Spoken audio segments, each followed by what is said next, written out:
you're still here. So did Gwen and Ethan believe that Chuck was really your boyfriend? It was a miracle. I was this close to confessing that there was never anyone for me but Ethan when Chuck appeared out of thin air and gave the most incredible performance. What can I tell you? Move over, Johnny Depp. He was so convincing, I almost thought he was my boyfriend. Thank you so much, Chuck. I really appreciate it.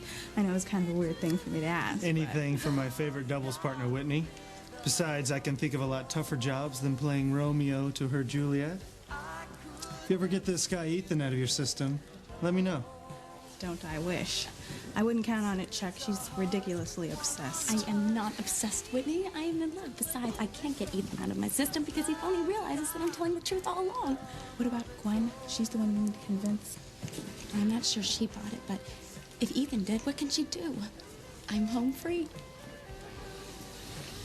I'll be right back. I've just got to call my coach, find out when we're leaving for this tennis tournament we've got tomorrow.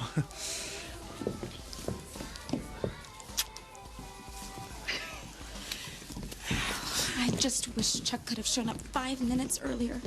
Then I wouldn't have had to hear Ethan accuse me of lying to him. That was the worst moment of my entire life.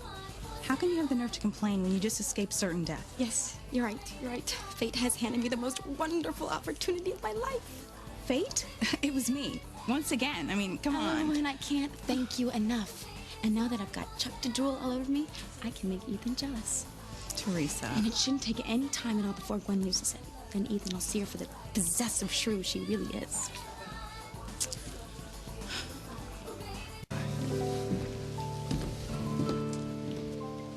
So, why don't we all sit down? Oh, I wish we could, but Chuck's got to make it an early night, so we better get going. Oh, well, I'm sure you don't have to leave just this second. Gwen. I mean, there's so many things I'd love to know about you.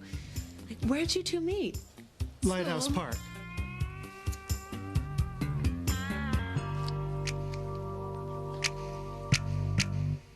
So Theresa says school and you say the park. Which is it, Chuck?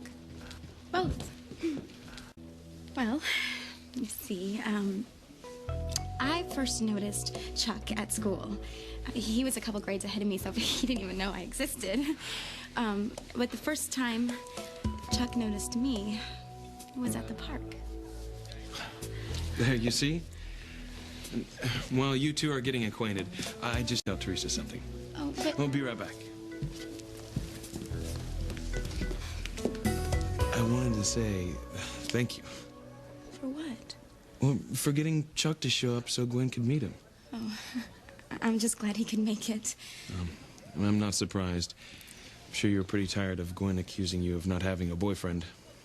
It hasn't been much fun for any of us. No, but thanks to you, it's almost over. I mean, now that Gwen's finally seen your boyfriend with her own eyes, she'll accept my marriage proposal. Oh, Ethan, you don't have to thank me for that. Why not? I mean, if it weren't for you, who knows what my future might be? I just don't believe any of us control our destinies. It's all in the hands of fate. Hey, Ethan, listen to this. I mean, Chuck's been dating Theresa for a while now, and he doesn't even know the name of her older brother. I find that rather odd, don't you?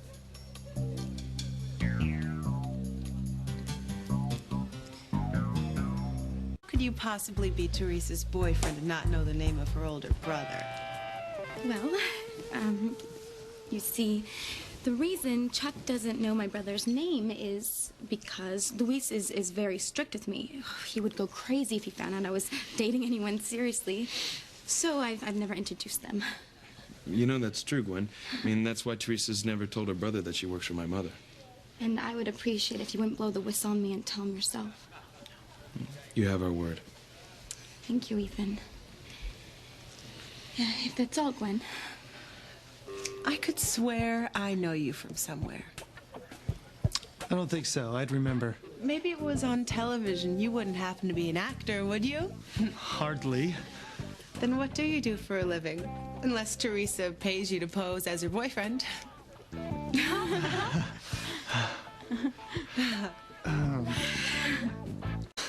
That's a good one.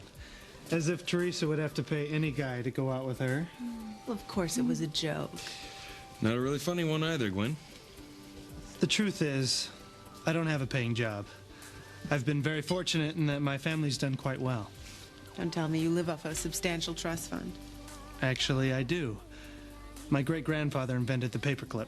I don't think so. It just so happens that my great-grandfather was very close friends with the inventor. I used to hear stories about him when I was growing up. His name is Charles Wilson. Yes, I'm named for him. They call me Chuck for short. Oh my goodness. I am so sorry. I'm so sorry. I hope I haven't offended you. Not at all. Well, I really do have to go. Coming, Angel? Actually, I changed my mind. Whitney's still here, so I think I'll stick around for a while. You sure? Yes, sweetheart.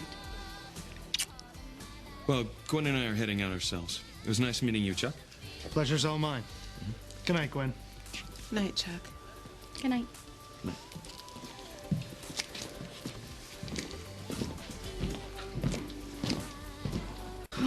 Thank you for putting up with all of Gwen's obnoxious questions, Chuck. Glad I could be of help. And how did you ever come up with that crazy story about your great-grandfather inventing the paperclip? Easy. He did. The stapler, too. Oh, I gotta go. See you on the courts next week, Whitney. I owe you, Chuck, big time. Bye.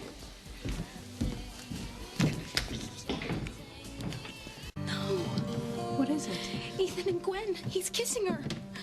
He loves her, Theresa. He only thinks he does because he hasn't realized he's in love with me.